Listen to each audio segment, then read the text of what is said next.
Hello दोस्तों, स्वागत है आपका हमारे YouTube channel DSR study point में। तो बच्चों, आज हम बात करने वाले हैं क्लास 12th का चैप्टर नंबर 3 इंडियन ज्योग्राफी का, जिसका नाम है भू संसाधन तथा कृषि। ये बच्चों इस वीडियो का सेकंड पार्ट होने वाला है। फर्स्ट पार्ट मैंने अपलोड कर दिया है, लिंक डिस्क्रिप्शन में है, जाकर आप लोग देख सकते हैं। तो चलिए देखते हैं कि इसके अंदर कौन सा आगे टॉपिक बात करने वाले हैं। आर्द्र भूमि, आर्द्र का सबसे ही मतलब समझ में आ रहा है, जिसका अर्थ होता है नमी, यानी ऐसे क्षेत्र जहां पर वर्षा 75 सेंटीमीटर से, यानी वर्षा क्या होता है ऋतु में वर्षा पौधों की जरूरत अधिक होती है, आर्द्र भूमि कृषि क्षेत्र कहलाती है। ठीक है, इन क्षेत्रों में मुख्य रूप से वह फसलें बच्चों उगाई जाती है जिन्हें पानी की मात्रा यानी ज्यादा होती है।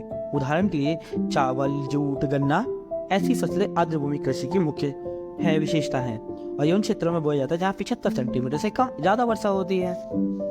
अब बच्चों बात करते हैं भारत में उगाई जाने वाली मुख्य फसलें। आप सभी को पता है कि भारत में अनेक प्रकार की फसलें बोई जाती हैं। तो चलिए बात करते हैं भारत में उगाई जाने वाली मुख्य फसलों की विशेषताओं के बारे में। भारत में मुख्य रूप से खाद्यान्न, तिलहन, रेशेदार फसलें और कई अन्य फसलें उगाई जाती हैं। इन सब में से प्रमुख रूप से खाद्यान्नों को काफी ज्यादा महत्वपूर्ण दिया गया है, उत्पादन को महत्वपूर्ण बताया गया है। चलिए बात करते हैं खाद्यान्न फसलें होती क्या है। तो भारतीय कृषि में खाद्यान्न एक विशेष स्थान है, आप सभी को पता है। और संपूर्ण यानी पूरे भारत में बोए गए अगर क्षेत्र की बात की जाए तो पूरे भारत में अगर 2/3 क्षेत्र पर क्या होता है, खाद्यान्न फसलें उगाई जाती हैं।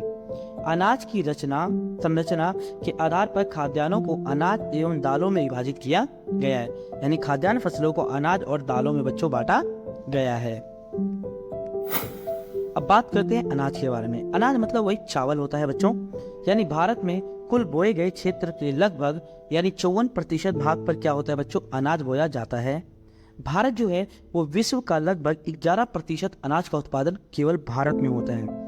अमेरिका और चीन के बाद तीसरे स्थान पर भारत का स्थान है।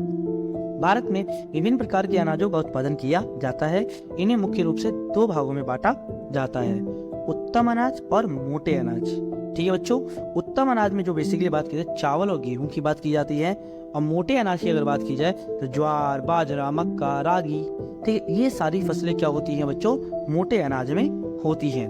और याद रखिएगा बच्चों, चावल जो होता है, अगर हम चावल की बात करें तो चावल की 3 वैरायटी यानी 3 प्रकार होते हैं, ओस, अमन, बोरो। क्या होता है बच्चों, ओस, अमन, बोरो। इसके साथ साथ चावल का ज्यादातर जो उत्पादन होता है वो पश्चिम बंगाल में होता है। कहाँ होता है बच्चों, पश्चिम बंगाल में। तो प्लीज इसको आप याद रखिएगा। नेक्स्ट बात करते हैं गेहूं के बारे में। तो आप सभी को पता होगा भारत का दूसरा स्थान है अनाज में यानी गेहूं के उत्पादन में, और भारत का विश्व में लगभग 11.7% गेहूं का उत्पादन केवल भारत करता है। देश के कुल क्षेत्र लगभग अगर बताया जाए 14% भाग पर गेहूं की कृषि की जाती है। भारत में मुख्य रूप से उत्तर प्रदेश, मध्य प्रदेश, पंजाब, हरियाणा, राजस्थान में गेहूं का उत्पादन सबसे ज्यादा होता है। अगर सबसे ज्यादा कहा बच्चे यूपी में है। पंजाब और हरियाणा में गेहूं की उत्पादकता सबसे अधिक होती है। कहाँ होती है बच्चों, पंजाब और हरियाणा में। अब बात करते हैं ज्वार के बारे में। आपने सुना होगा ज्वार के बारे में। कुल क्षेत्र का लगभग 5.3% भाग पर क्या होता है बच्चों, ज्वार बोया जाता है। भारत में मुख्य रूप से कर्नाटक, मध्य प्रदेश, आंध्र प्रदेश, तेलंगाना, महाराष्ट्र जैसे राज्यों में क्या होता है, ज्वार की खेती की जाती है। पूरे भारत का लगभग आधे से ज्यादा ज्वार क्या होता है उत्पादन अकेला महाराष्ट्र करता है, यानी सबसे ज्यादा ज्वार का उत्पादन कहाँ होता है बच्चों, महाराष्ट्र में किया जाता है। ये भी एक तरीके से मुख्य फसल हम कह सकते हैं अनाज में। नेक्स्ट आता है बच्चों बाजरा। भारत के कुल बोए गए क्षेत्र में लगभग 5.2% हिस्से पर किसका है बच्चों, बाजरा उगाया जाता है। इसे मुख्य रूप से महाराष्ट्र, गुजरात, उत्तर प्रदेश, राजस्थान, ठीक है, और हरियाणा जैसे राज्यों में बोया जाता है। ठीक है, और ये बाजरा भी हमारे लिए काफी इंपॉर्टेंट यानी महत्वपूर्ण माना जाता है। इसके साथ साथ नेक्स्ट आता है बच्चों तिलहन, यानी खाद्य तेल के उत्पादन के लिए अगर बात की जाए, तिलहन की खेती काफी ज्यादा उत्पादन की जाती है बच्चों। ठीक है, और अगर बात की जाए खेती यानी तिलहन की खेती कहाँ कहाँ की जाती है बच्चों, जैसे मालवा का पठार हो गया, गुजरात, तेलंगाना, आंध्र प्रदेश जैसे राज्यों में क्या की जाती है, जैसे तिलहन का फसल ज्यादा की जाती है। तिलहन का मतलब क्या होता है बच्चों, तिल वाली फसलें जिससे हमें तेल मिले। ठीक है ना, और देश की अगर बात किया कुल बोए गए क्षेत्र में लगभग 14% भाग क्या होता है बच्चों, तिल का होता है। ठीक है ना, तिलहन फसलों में भारत के मुख्य रूप से कौन सी आ जाती है, तो मूंगफली आ जाती है, ठीक है, सरसों, सोयाबीन, सूरजमुखी जैसी फसलें आ जाती हैं जिनसे तेल निकाला जाता है। ठीक है बच्चों, तो ये होती है हमारी तिलहन वाली फसलें। अब बात करते, चलो इनके बारे में बात करते हैं। पहले बात करते हैं मूंगफली। आपको पता है भारत विश्व में लगभग 15% मूंगफली का उत्पादन करता है। अच्छा, मूंगफली की अगर बात की जाए तो अगर मूंगफली की बात की जाए तो भारत विश्व में लगभग 15% मूंगफली का उत्पादन करता है, केवल भारत। ये भारत के कुल बोए गए क्षेत्र का लगभग 3.6% क्षेत्र किसमें आता है बच्चों? मूंगफली के उत्पादन में आता है। गुजरात, राजस्थान, तमिलनाडु, आंध्र प्रदेश क्या है बच्चों, मूंगफली के उत्पादन में अग्रणी राज्य हैं, यानी इन क्षेत्रों में मूंगफली का उत्पादन सबसे ज्यादा किया जाता है। अब बात करते हैं बच्चों अन्य फसलों में, यानी अन्य फसलों में अगर देखा जाए तो सोयाबीन और सूरजमुखी भारत के अन्य महत्वपूर्ण तिलहन हैं। सोयाबीन मुख्य रूप से मध्य प्रदेश, गुजरात में बोया जाता है और ये दोनों ही राज्य मिलकर पूरे देश का लगभग 90% सोयाबीन का उत्पादन करते हैं। कौन बच्चों? मध्य प्रदेश और महाराष्ट्र। सूरजमुखी की जो अगर बात की जाए फसल मुख्य रूप से राजस्थान, कर्नाटक, आंध्र प्रदेश, तेलंगाना और इससे जुड़े महाराष्ट्र के कुछ भागों में सबसे ज्यादा किसकी उत्पादन किया जाता है बच्चों? सूरजमुखी की फसल का उत्पादन किया जाता है। और सूरज की मुखी फल के जो सूरजमुखी जो फूल होता है ना बच्चों, उसी से ही क्या होता है, सरसों का तेल बनता है। अब बात करते हैं बच्चों रेशेदार फसलें। तो भारत में कपड़ा, थैला, बोरा या अन्य प्रकार के जो सामान बनाने के लिए रेशेदार फसलों का प्रयोग किया जाता है। कपास तथा जूट भारत की दो प्रमुख रेशेदार फसलें हैं। कौन सी बच्चों? कपास और जूट क्या है? भारत की दो प्रमुख रेशेदार फसलें हैं। अगर बात की जाए कपास के बारे में तो आप सभी को पता है कपास के उत्पादन में चीन के बाद भारत का क्या है, भारत जो है वो विश्व में दूसरा स्थान है भारत का। और देश के समस्त बोए गए क्षेत्र के लगभग 4.7% जो क्षेत्र होता है ना बच्चों, वो कपास बोया जाता है।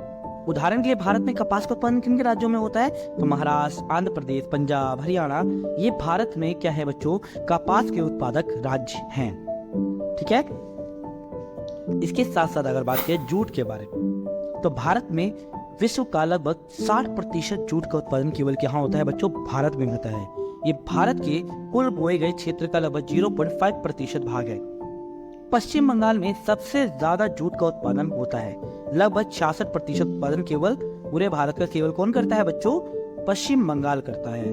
और आप सभी को पता है पश्चिम बंगाल में ज्यादातर जूट की स्थापना क्यों होती है, जूट मिलों की स्थापना क्यों होती है? क्योंकि वहाँ नदियां हैं और नदियों के तटों पर क्या होता है, जूट का जो खेती होती है और वहाँ थैले वेले आसानी से बनाए जा सकते हैं। इसीलिए ज्यादातर आप देखोगे मिले जो यानी उद्योग होते हैं वो कहाँ होते हैं? पश्चिम बंगाल में स्थापित होते हैं।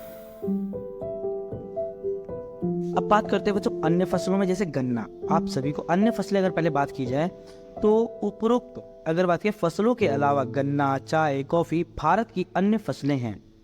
उदाहरण के पहले गन्ने के बारे में बात करते हैं तो ब्राजील के बाद भारत विश्व का दूसरा सबसे बड़ा देश है जो गन्ने का उत्पादन करता है। भारत में अगर देखा जाए तो विश्व का लगभग 19% जो उत्पादन केवल भारत में ही गन्ने का होता है और अकेला उत्तर प्रदेश में 40%। सोच सकते हो आप लोग, पूरे देश का 40% गन्ने का उत्पादन केवल उत्तर प्रदेश में होता है। उत्तर प्रदेश के अलावा महाराष्ट्र, कर्नाटक, तमिलनाडु, आंध्र प्रदेश जैसे राज्यों में क्या होता है बच्चों? गन्ने का उत्पादन किया जाता है। इसके साथ साथ आपने ये भी देखा गन्ना एक भार हरास उद्योग है, यानी कह सकते हैं कि अगर गन्ने की फसलों को काटा जाता है तो उसे 24 घंटे के अंदर अंदर उद्योग तक ले जाना अनिवार्य होता है, अन्यथा इसका रस सूख जाएगा और जितनी मात्रा में बच्चों इसमें रस चाहिए ना उतनी मात्रा में नहीं निकलेगा। तो इसीलिए क्या होता है, गन्ने के काटने के 24 घंटे बाद इसे चीनी मिल में ले जाना क्या होता है बच्चों? अनिवार्य होता है। तो ये होती है बच्चों गन्ने की विशेषता। अब बात करते हैं बच्चों, हमारा सबसे इंपॉर्टेंट टॉपिक है हमारा हरित क्रांति के बारे में। तो अगर बात करें तो हरित क्रांति क्या होता है बच्चों? उस दौर को कहा जाता है जब भारत में खाद्यान्न के उत्पादन में एकदम कमी आ गई थी बच्चों। ठीक है ना, कमी नहीं बच्चों, जब क्या होता है खाद्यान्न उत्पादन में एकदम से अत्यधिक वृद्धि हुई और इस दौर को क्या कहते हैं? 1964 से 1967 का दौर कहते हैं बच्चों। इसमें क्या हो गया था, खाद्यान्न उत्पादन में हमारा वृद्धि हो गई थी। ठीक है, अब ऐसा हुआ क्यों था? पहले तो आप लोग याद रखिएगा, हरित क्रांति के जो जनक हैं वो एम.एस. स्वामीनाथन है। कौन है बच्चों? एम.एस. स्वामीनाथन। अब हरित क्रांति कैसे आई थी? तो देश में क्या हुआ था, खाद्यान्न की समस्या बढ़ गई थी और इसके देखते हुए भारत सरकार ने क्या हुआ, खाद्यान्न के उत्पादन की वृद्धि पर क्या किया था, ध्यान दिया था और इसी वृद्धि करने के लिए हरित क्रांति चलाई गई थी। अब बात करते हैं, अब इसके साथ साथ हरित क्रांति के दौरान हुआ क्या था, आखिर खाद्यान्न उत्पादन में वृद्धि कैसे हुई। तो बच्चों इसमें उच्च उत्पादकता वाले बीजों का प्रयोग किया गया, रासायनिक खादों का प्रयोग किया गया, सिंचाई सुविधा का विस्तार किया गया, कीटनाशकों का प्रयोग किया गया। ठीक है ना बच्चों, इस प्रकार से ये सारे के सारे काम करके क्या किया गया था कि गेहूं के मतलब खेती के उत्पादन में क्या की थी, वृद्धि की गई थी। और अगर बात की जाए हरित क्रांति मुख्यतः अगर बात की जाए पश्चिम उत्तर प्रदेश, ठीक है, पंजाब और हरियाणा जैसे राज्यों में चलाया गया था। चलिए अब देखते हैं इसके प्रभाव क्या पड़े थे। तो बच्चों पहला अगर देखा जाए तो हरित क्रांति का सकारात्मक प्रभाव या परिणाम की बात करते हैं तो खाद्यान्न उत्पादन में वृद्धि हो गया था। इसके साथ साथ सरकार की अगर बात की प्रयासों और किसान की मेहनत के कारण क्या हुआ था, खाद्यान्न उत्पादन में मतलब बहुत अच्छा खासा वृद्धि हुई थी और खाद्यान्न उत्पादन में भारत में क्या हो गई थी, आत्मनिर्भरता आ गई थी। क्या आ गई थी बच्चों? आत्मनिर्भरता। इतनी अधिक मात्रा में उत्पादन हुआ कि वह जो भारत जो पहले खाद्यान्न का आयात करता था, यानी जिस समय भारत क्या करता था, खाद्यान्न सामग्री का आयात करता था, अब भारत क्या बन चुका था, सबसे बड़ा निर्यातक देश बन चुका था। ठीक है ना। इसके साथ साथ गेहूं के उत्पादन में रिकॉर्ड वृद्धि हुई थी। किसके बच्चों? गेहूं के उत्पादन में। अब बात करते हैं हरित क्रांति के नकारात्मक प्रभाव। तो इसके अगर बोला जाए ये केवल क्या हुआ था, ये इसमें मुख्य किस्में कौन सी फसल थी बच्चों? चावल, गेहूं, ये ही केवल फसलों में क्या हुआ था, वृद्धि हुआ था। और हरित क्रांति के प्रभाव कुछ क्षेत्रों तक ही सीमित था, जैसे उत्तर प्रदेश, पंजाब, ठीक है, हरियाणा जैसे राज्यों तक ही सीमित था। इसके साथ साथ अमीर किसानों और गरीब किसानों के बीच क्या हो गया था, फासला बढ़ गया था। क्योंकि क्या हुआ था, मतलब अगर बात की जाए हरित क्रांति का फायदा पूरे भारत को नहीं हुआ था, इससे बड़े बड़े उद्योगों को ज्यादा, या उद्योगपति जो होते हैं ना, उन्हें ज्यादा क्या हुआ था बच्चों, प्रॉफिट यानी लाभ हुआ था। हरित क्रांति का लाभ सभी लोगों को नहीं हुआ था। तो ये थे बच्चों हरित क्रांति के सकारात्मक और नकारात्मक प्रभाव या परिणाम।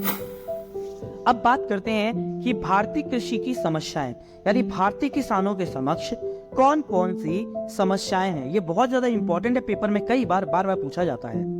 तो बच्चों पहला आता है मानसून पर निर्भरता।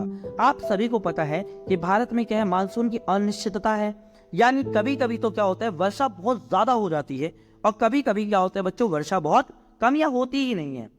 तो यानी मानसून पर क्या है, किसान क्या है, निर्भर है, जिसके कारण कई बार क्या होती है, किसानों की फसलें खराब हो जाती हैं, जो एक मुख्य समस्या है। दूसरा आता है निम्न उत्पादकता, यानी किसानों के पास क्या होता है, जैसे उत्पादन तो करते हैं लेकिन उत्पादन की मात्रा क्या होती है बच्चों, निम्न होती है। इसके तीसरा आता है संसाधनों की कमी, यानी किसानों के पास संसाधन अभी उपलब्ध नहीं है खेती के लिए। बहुत सारे किसानों के पास मतलब अच्छे संसाधन नहीं उपलब्ध हो पाते खेती करने के लिए। इसके साथ साथ अन्य पॉइंट भी आप बोल सकते हो, जैसे आप बोल सकते हो ऋणग्रस्तता। ऋणग्रस्तता का अर्थ क्या होता है बच्चों? ऋणग्रस्तता का अर्थ होता है कि जब क्या किसान क्या होता है, बैंकों से ऋण ले लेता है फसलें करने के लिए, लेकिन अगर खेती करने के लिए, लेकिन अगर उस समय उसकी खेती नहीं हो पाती है, किसी कारण क्या होता है, फसलें किसी कारण खराब हो जाती है, तो वो क्या होता है, बैंक के ऋण के तले क्या होता है, दबता चला जाता है। तो ऋणग्रस्तता एक महत्वपूर्ण कमी है या समस्या है। इसके साथ साथ भू निम्नीकरण भी एक मुख्य समस्या है, क्योंकि कई किसानों की जमीनें उपजाऊ नहीं हो पाती हैं, यानी भूमि की उपजाऊ क्षमता का ह्रास क्या कहलाता है बच्चों, भू निम्नीकरण कहलाता है। ये भी क्या है बच्चों, एक महत्वपूर्ण समस्या है किसानों के लिए। ठीक है। इसके साथ साथ छोटी खेत विखंडित जोत, इसका अर्थ क्या होता है बच्चों कि यानी किसानों के पास जमीन तो है लेकिन बहुत सारे टुकड़ों में बटी हुई है, तो किसानों को ज्यादा मेहनत करना पड़ता है, तो ये भी एक समस्या है। इसके साथ अब बात करते हैं बच्चों, स्वतंत्रता प्राप्ति के पश्चात भारत सरकार ने क्या किया था, खाद्यान्नों के उत्पादन को बढ़ाने के लिए आखिर कौन से कदम उठाए थे। ठीक है ना। तो इसमें बहुत सारे कदम उठाए थे। पहला काम क्या किया था बच्चों, भारत सरकार ने व्यापारिक फसलों के स्थान पर बच्चों खाद्यान्न फसलों को ज्यादा बढ़ावा दिया था। दूसरा क्या किया गया था बच्चों, कृषि गहनता में वृद्धि की गई, यानी कृषि पर ज्यादा जोर दिया गया था। इससे जो कृषि योग्य बंजर भूमि थी या परती भूमि थी, उसे दोबारा कृषि योग्य भूमि में परिवर्तित कर दिया गया था। और 1950 के दशक में प्रारंभ में देश में खाद्यान्न उत्पादन बढ़ाने के लिए क्या किया गया बच्चों, कुछ योजनाएं चलाई गई, जैसे गहन कृषि जिला कार्यक्रम IADP तथा गहन कृषि क्षेत्र कार्यक्रम IAAP। ठीक है, इसकी शुरुआत की गई, जिससे क्या हुआ, कृषि में क्या हुआ, बढ़ावा मिला था। और ये अगर आपको वीडियो अच्छी लगी हो तो वीडियो को लाइक शेयर सब्सक्राइब जरूर करें। इसके साथ साथ अगर आपको वीडियो से रिलेटेड कोई भी डाउट हो तो आप हमें कमेंट बॉक्स में लिख सकते हैं।